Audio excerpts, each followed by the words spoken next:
सहनाववतु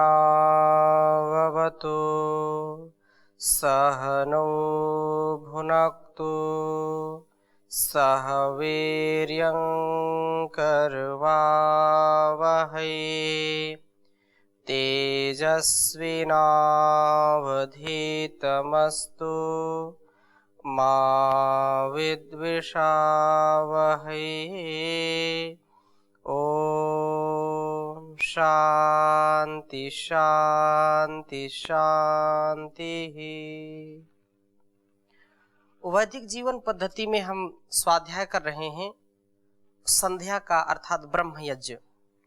और ब्रह्म यज्ञ के विषय में अनेक प्रकार से शास्त्रों में उल्लेख मिलता है कि जिस परमपिता परमेश्वर ने हमको बनाया है, इस सारे संसार को बनाया है, तो कुछ ना कुछ समय निकाल करके उसकी हम उपासना करें। कुछ तप से, कुछ जप से अपने आप का जो स्वभाव है उसको निर्मल बनाएं। क्योंकि इस संसार में हम देखते हैं कि कुछ भी है तो उसके मूल में परमपिता परमेश्वर है। जब हम किसी मित्र के द्वारा, किसी भी जाने अनजाने व्यक्ति के द्वारा थोड़े से भी यदि सहायता उनसे मिलती है, थोड़े से उनके उपकार में हम उनके प्रति कृतज्ञ हो जाते हैं, उनके प्रति हम एहसानमंद हो जाते हैं, तो उस परमात्मा ने हमारा ये शरीर दिया है, इतना बड़ा विज्ञान हमको दिया है। जब हम सोते हैं, जागते हैं, चलते हैं, फिरते हैं, कुछ भी करते हैं, अंदर का कार्य कितनी सुगमता से चलता रहता है। और इस संसार में अनेक प्रकार के जो भी पशु पक्षी हैं या जो भी पदार्थ हैं, वो सब मनुष्यों के लिए बनाया है। तो उस परम पिता परमेश्वर का हम गुणगान करें, उसका थोड़ा सा ध्यान करें, जिससे हमारा जीवन महान बने और ये जहान भी महान बन पाए, ऐसा हमारा पुरुषार्थ होना चाहिए। उसका ऋषियों ने विधान किया है कि अपने को विद्वान बना करके, अपने को धीर गंभीर विद्वता से भरपूर बना करके हम उसका चिंतन करें। और व्यक्ति जब ऐसा करता है तो उसके अंदर शुभ विचारों का, शुभ संस्कारों का आधान होता है। वह कभी भी भटकता नहीं है, कभी भी पथ से भ्रष्ट नहीं होता है, वह सुपथ में चलता है। कभी कुपथ कुमार्ग का वह अनुचर नहीं होता है, कभी उसका पथिक नहीं होता है। इसलिए यह जो परंपरा है, घरों में या आश्रमों में उसका पालन करना हम सबका परम कर्तव्य है। आज उसी को पुनः मैं आगे बढ़ा रहा हूं। कुछ महर्षि मनु के द्वारा बताए गए संध्या उपासना के लिए श्लोकों का हम स्वाध्याय कर रहे थे। और संध्या का विशेष यहाँ पर जो विधान है वो प्रभात की संध्या और सायं संधि काल में, और इसको करने से क्या उसका फल है उसके विषय में भी बताया कि पूर्वाम संध्याम जपस्तिष्ठेन नैशम एनोम व्यपोहति पश्चिमाम तु समासीनो मलम हंति दिवाकृतम। अर्थात प्रातः काल संध्या में बैठ करके अर्थ सहित जप करके नैशम एनह व्यपोहति, रात्रिकालीन मानसिक मलिनता या दोषों को दूर करता है। बहुत सुंदर श्लोक है, इसको एक बार लिख लीजिए। महर्षि मनु ने संध्या के विषय में, संध्या का फल क्या है उसके विषय में चर्चा करते हुए कहा कि,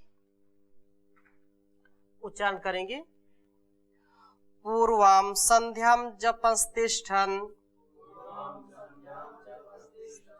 नैशमेनो व्यपोहति पश्चिमाम तु समासीनो मलम हंति दिवाकृतम। पूर्वां संध्यां जपस्तिष्ठन् नैषमेनो व्यपोहति पश्चिमां तु समासीनो मलं हन्ति दिवाकृतम्। बहुत सुंदर बात कही कि जो संध्या है अर्थात जो उपासना है प्रभात की अथवा सायंकाल की, उस संध्या में संध्योपासना का जो फल है उसके विषय में महर्षि मनु कह रहे हैं कि पूर्वाम संध्याम जपन तिष्ठन, कि प्रातः कालीन संध्या में बैठ करके गायत्री का अर्थात सावित्री का अर्थ सहित जप करके नैषम एनः व्यपोहति, रात्रि कालीन जो मानसिक मलिनता है या दोष है उनको दूर करता है। जो व्यक्ति रात्रि में यदि मानसिक दोषों से अथवा कर्मों से अपने आप को दोष युक्त कर लेता है तो वो प्रभात की जो प्रातः कालीन की जो संध्या होती है उससे उसके दोषों का शमन होता है, उससे उसके सारे दोष दूर हो जाते हैं। और पश्चिमाम तु समासीनः, और सायंकालीन संध्या करके जब सायंकाल की संध्या होती है तो उसमें दिवा कृतम मलम हंति, दिन में जो उससे दोष हो जाते हैं, वाणीगत दोष हो गए, शरीरगत दोष हो गए अथवा मनोगत जो दोष हैं, यदि वो दिन में करता है तो दिन में संचित हुए मानसिक मलिनता या दोषों को नष्ट करता है। यह संध्या अभिप्राय यह है कि दोनों समय संध्या करने से पूर्व वेला में आए दोष पर चिंतन मनन करने का, पश्चाताप करने का अवसर मिलता है और वह चिंतन मनन और पश्चाताप करके उन्हें आगे न करने के लिए संकल्प करता है। जो साधक प्रभात में और सायं में संध्या करता है तो यदि भूल से प्रत्यक्ष या अप्रत्यक्ष रूप से दोष हो गया है, मनोगत दोष हो गया या कैसे भी दोष हुआ है, तो उस समय उसको मनन चिंतन करने का अवसर मिलता है और वह फिर दोबारा दोष नहीं करता है। उसका संकल्प लेता है कि जो हो गया सो हो गया, अब मैं आगे नहीं करूंगा। गायत्री जप द्वारा ईश्वर की उपासना से अपने संस्कारों को शुद्ध पवित्र बनाया जा सकता है। यदि व्यक्ति जप की बड़ी महिमा है, आगे हम चर्चा करेंगे, इसलिए यह जो बात कही है एनः, एनः शब्द यहाँ संस्कार जय दोष का अर्थ है। एनः ये दोष है जो कुटिलता युक्त पाप हैं उनके लिए प्रयोग किया है। और यह बात जो अपराध है या कलंक है या पाप है आदि अनेक अर्थ इसके हैं। तो मेरे से यदि रात्रि में कोई पाप हो गया है, मेरे से कोई दोष हो गया है, मेरे से कोई अपराध हो गया है या मेरे अंदर कोई बुराई आ गई है जाने अनजाने, यदि मैं कोई कलंकित करने वाला कार्य कर दिया हूं तो प्रभात की संध्या में रात्रि के दोषों का शमन करते हैं और सायंकाल की संध्या में दिन में जो हमारे द्वारा कर्म किए जाते हैं उनसे जो मलिनता आ गई है उनको दूर किया जाता है। इसलिए ये परम आवश्यक है कि हम संध्या में बैठ करके अर्थात उस ईश्वर की भक्ति में मग्न होकर के अपना चिंतन करें, अपने आत्म उन्नति के लिए आत्म चिंतन के साथ उस परमात्मा का चिंतन करें। प्रातः काल की संध्या में बैठकर जब व्यक्ति जप करता हुआ मनुष्य रात्रि में किए हुए पापों को नष्ट करता है तथा सायंकाल की संध्या में बैठ करके जप करता हुआ मनुष्य दिन के किए हुए पापों को नष्ट करता है। ये परम आवश्यक है। जैसे हम घर में बहुत अच्छा घर बनाया और उसकी सफाई यदि नहीं की तो चारों ओर गंदगी ही गंदगी नजर आती है। कोई व्यक्ति बाहर से आएगा तो उसको भी अच्छा नहीं लगेगा और हमको भी वहां बैठना अच्छा नहीं लगता है। तो क्या करते हैं, प्रभात में और दिन में भी यदि गंदा हो गया है तो क्या करते हैं, उसकी सफाई करते हैं, झाड़ू लगाते हैं, पोछा लगाते हैं। ऐसे ही संध्या से हम अपने मन के जो मल है, जो दोष है, जो गंदगी है, उसको साफ करने का काम करते हैं। ऐसा व्यक्ति जब करेगा तो उसका अस्तित्व बहुत ही निर्मल हो जाता है, बहुत ही पवित्र हो जाता है और वो दोषों से सर्वथा बच जाता है। ऐसा जो नहीं करता है उसको विशेष दोष भी मिलता है। इसलिए इसका अभ्यास करने के लिए हमको सतत प्रयास करना चाहिए। उन्नति के लिए हमारे जो भी उपाय हो सकते हैं, अब ये हम कहें कि हमको समय नहीं है, तो समय तो निकालना पड़ेगा और उस स्थान भी हमको चयन करना पड़ेगा कि कहां पर हम करें। तो यहाँ पर ये संध्या उपासना की दिनचर्या का अनुष्ठान करने वाला व्यक्ति, ऐसा तो प्राचीन काल में था, लेकिन अब यदि कोई करना चाहे तो विशेष परिस्थिति में वो जा सकता है। वहां पर विशेष विधान किया कि प्रतिदिन गायत्री जप का विधान है और वो कहाँ करे, कैसी स्थिति में करें। तो कहा अपाम समीपे नियतो नैत्यकम विधिम अवस्थितः सावित्रीम अप्यधीयत गत्वा आरण्यम समाहितः। बहुत उत्तम बात कही है कि अपाम समीपे नियतो, ये श्लोक लिख लीजिए। अभी भी संसार में ऐसे महापुरुष, ऐसे जो अध्यात्म मार्ग का चयन करने वाले हैं, वह एकांत में जाकर के गायत्री की उपासना करते हैं और जीवन को सुंदर बनाते हैं। वही बात यहाँ पर कही, अपाम समीपे नियतो। गायत्री उपासना के लिए कुछ विशेष बातें बताई हैं।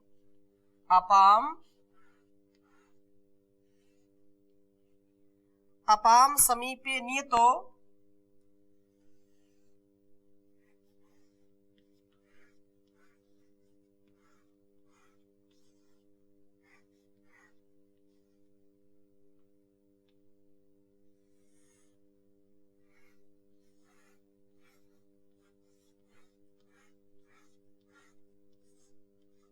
अपाम समीपे नियतो नैत्यकम विधिम आस्थितः।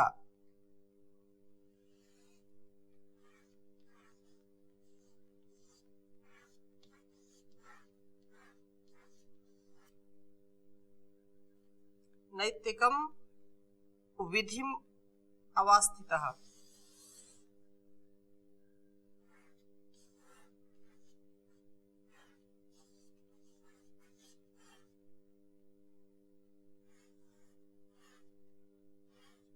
अवस्थितः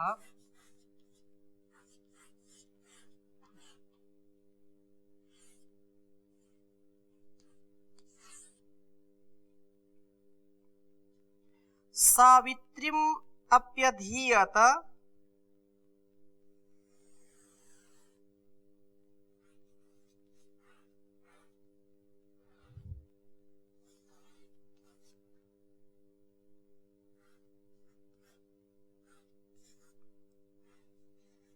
सावित्रीमप्यधीत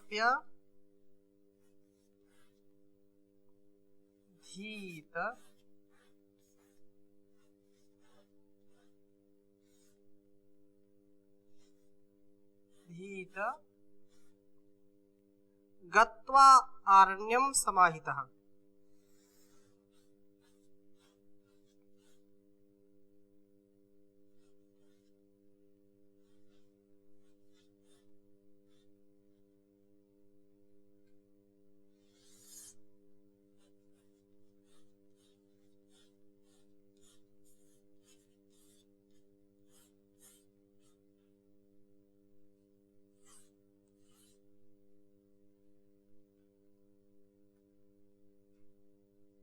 उच्चारण करेंगे।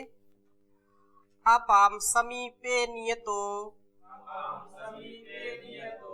नैत्यकम विधिमाप्सितः सावित्रीम अप्यधीत गत्वारण्यं समाहितः अपां समीपे नियतो नैत्यकं विधिमाप्स्थितः सावित्रीम अप्यधीत गत्वारण्यं समाहितः। बहुत स्पष्ट ये बताया कि मनुष्य को चाहिए कि जो इस मार्ग के जो पथिक हैं, संध्या उपासना की दिनचर्या का अनुष्ठान करने वाला व्यक्ति आरण्यम गत्वा, वन प्रदेश अथवा एकांत में, यदि वन है, उपवन है, शांति युक्त वातावरण है, तो वहां जाकर के एकांत प्रदेश में अथवा वन प्रदेश में जाकर के अपाम समीपे नियतः, जल जहां है तो जल स्थान के निकट बैठ करके समाहितः, ध्यान मग्न होकर के सावित्रीम अपि अधीत, सावित्री अर्थात गायत्री मंत्र का अर्थ सहित जप चिंतन करे। आज वैज्ञानिक भी इस बात को मानने लगे हैं और रिसर्च से भी बहुत प्रकार से सुस्पष्ट हो गया है कि जो गायत्री मंत्र है या जो भी वैदिक मंत्र है उनमें अपार सामर्थ्य है। उनका जप करते करते व्यक्ति को इतना आनंद मिलता है और इतना उसका सामर्थ्य बढ़ जाता है, इतना सकारात्मकता के साथ व्यक्ति बढ़ जाता है कि वह संसार के दुखों को बहुत हंसते हंसते ही वह सब स्वीकार कर लेता है। उसका शारीरिक और मानसिक आरोग्य भी बढ़ जाता है, उसको कोई जल्दी से रोग और दोष नहीं होता है। ये बिल्कुल प्रूव हो चुका है। इसलिए यहां जो भी बात कही है वो पूर्ण वैज्ञानिकता के साथ, पूर्ण पारदर्शिता के साथ उस बात को कहा जाता है कि ऐसी स्थिति में सावित्री अर्थात गायत्री मंत्र का अर्थ सहित जप चिंतन करें और तदनुसार आचरण करें, क्योंकि आचरण के बिना मंत्र का कार्य पूरा नहीं होगा, वो पूर्णता को व्यक्ति प्राप्त नहीं कर सकता है। इसलिए मंत्र का तात्पर्य यही सुविचार, सद्व्यवहार, सुसंस्कार से युक्त होना। जैसा व्यक्ति मंत्र बोलता है, मंत्र का जैसा अर्थ है वैसा व्यक्ति आचरण करे। और जिसका आचरण ठीक नहीं है, मंत्रों का केवल जो है उच्चारण करता है मुख से और हृदय से उस पर विचार नहीं करता है, वैसा आचरण नहीं करता है, तो उसका कुछ भी भला हो नहीं सकता है। हाँ, ये केवल दिखावा करते हैं। जो केवल दिखावा करते हैं, बहुत विद्वान हैं, मंत्रोच्चारण करते हैं, लेकिन उनके आचरण में वो चीज नहीं उतरती है, तो उनका व्यवहार, उनका आचरण, उनका चरित्र दोष युक्त है, तो ऐसा वेद मंत्र उनका कुछ नहीं कर सकता है। जो आचारहीनम न पुनन्ति वेदाः, जो आचरण से हीन है उसको वेद की ऋचाएं क्या कर सकती हैं। इसलिए महर्षि भी इस पर लिखते हैं और उनकी दिनचर्या में भी था। महर्षि देवदयानंद जी का यदि आप उनकी जीवन कथा पढ़ेंगे तो उसमें भी अनेक स्थानों पर आया कि महर्षि बहुत ब्रह्म मुहूर्त में जल्दी उठ जाते थे, 2-3 बजे उठ जाते थे और दैनिक जो है जो भी दिनचर्या आदि है वो बाहर ही करते थे और जंगल में चले जाते थे और घंटों घंटों जो है उपासना करते थे, ईश्वर का चिंतन मनन करते थे, संध्या करते थे। तो उन्होंने भी कहा जंगल में अर्थात एकांत देश में जाकर के, जंगल में मतलब एकांत देश में जाकर के सावधान होकर के जल के समीप स्थित होकर के सावित्री अर्थात गायत्री मंत्र का उच्चारण अर्थ जान और उसके अनुसार चाल चलन करें, गायत्री का जप करें और उसके अनुसार अपना चाल चलन करें, क्योंकि बिना चाल चलन के वह पूरा आपको सहयोग नहीं कर सकता, आपके जीवन में पूरा प्रकाश नहीं कर सकता है। इसलिए ये अत्यंत आवश्यक है कि हम गायत्री का जप करें और तदनुसार अपना जीवन भी बनाएं। बहुत उत्तम बात आई है कि जो व्यक्ति संध्या नहीं करते हैं, जो व्यक्ति इसका अनुष्ठान नहीं करते हैं, उनको कल की कक्षा में भी हमने चर्चा की थी कि उनका जो आचरण है, उनका जो व्यवहार है, वो सज्जनों के समकक्ष नहीं हो सकता, उसके समता में नहीं हो सकता। उनको वहां से बाहर करना चाहिए, क्योंकि वो फिर जो है भेड़ है और ऊपर से शेर की खाल जो है चढ़ा करके सूरवीरता दिखाते हैं। ऐसे लोगों का जो है बहिष्कार करना चाहिए, जो अपने को बहुत विद्वान और धार्मिक समझते हैं, लेकिन उनके गुण कर्म स्वभाव में मलिनता है, अशुचिता है, जो कृतज्ञ नहीं उस ईश्वर के प्रति, केवल जिनके अंदर दिखावा है, जो समाज में ऐसे अपने आप को दिखाते हैं जो वास्तव में वो होते नहीं है। मनसा वाचा कर्मणा, जो व्यक्ति संध्या करता है उसके जीवन में दिखावापन नहीं रहता, वह जो है गिरगिट की तरह रंग नहीं बदलता, वो सादा जीवन उच्च विचार उसका रहता है। इसलिए यह हमको समझना चाहिए और यह सभी विद्वानों का कर्तव्य है। कह रहे हैं कि संध्या तो करना ही करना है। संध्या हीनस्तु यो विप्रो हन्यत्र कुरुते श्रमम सा जीवन नेव शूद्रत्वम आशु गच्छति सान्वयः। जो विद्वान होकर के भी संध्या से हीन है, वह संध्या जो नहीं करता है, संध्या न करता हुआ अन्यत्र श्रम करता है, वह जीता हुआ संपूर्ण कुल सहित शीघ्र ही नष्ट हो जाता है, शीघ्र ही दीनता को प्राप्त हो जाता है। इसलिए संध्या परम आवश्यक है। हम अपने घरों में ऐसा वातावरण तैयार करें कि सुबह और शाम उस विधाता का, उस दाता का कम से कम गुणगान करें। इससे आप देखेंगे कि कितना अच्छा आपके घर का माहौल होगा, कितना स्नेह, कितना प्रेम, कितना एक दूसरे के प्रति आदर का भाव आएगा। जो तनाव है, जो अविवेक है, जो विषयों के प्रति लोलुपता है, जो पाप करने की जो विशेष प्रकार से लोग आवश्यकता समझते हैं, पाप वो जाने अनजाने कर ही देते हैं कि नहीं नहीं ये करना है, वो जानते हैं कि इससे पाप होगा, फिर भी उसको करते हैं और वो कहते हैं इसकी आवश्यकता हमको है, अर्थात उस विषय में वो लिप्त हो जाते हैं। अतः संध्या उपासन नित्य ही करना चाहिए, जिससे विशेष हमारा उत्थान हो। और आगे भी कहा तस्मान् नित्यम प्रकर्तव्यम संध्यो उपासनम उत्तमम तद भावेन अन्य कर्माद अधिकारो भवे नहीं। संध्या उपासना नित्य कर्म की तरह प्रतिदिन करनी चाहिए। जैसे हम सुबह शाम भोजन करते हैं, अन्य दिनचर्या भी करते हैं, तो वैसे ही संध्या भी हमको रोज करनी चाहिए, नित्य कर्तव्य में इसको सम्मिलित करना चाहिए। संध्योपासना के न करने तथा अन्य कार्यों के करने का जो व्यक्ति उद्यम करता है तो वह निष्क्रिय हो जाता है, कालांतर में नष्ट हो जाता है। नानुतिष्ठति यह पूर्वाम नोपास्ते यश्च पश्चिमाम सा साधुर बहिष्कार्य सर्वस्माद द्विजकर्मणः। जो मनुष्य प्रतिदिन प्रभात में और सायंकाल संध्योपासना नहीं करता है, वह मनुष्य जो उत्तम मनुष्य हैं उनसे बिल्कुल बहिष्कार उसका करना चाहिए, बहिष्कृत वह करने के योग्य है। तस्मात् सर्व प्रयत्नेन संध्योपासनम चरेत् द्विजः अन्यथा शूद्रवद भूयात् सर्व कार्येषु निंदतः।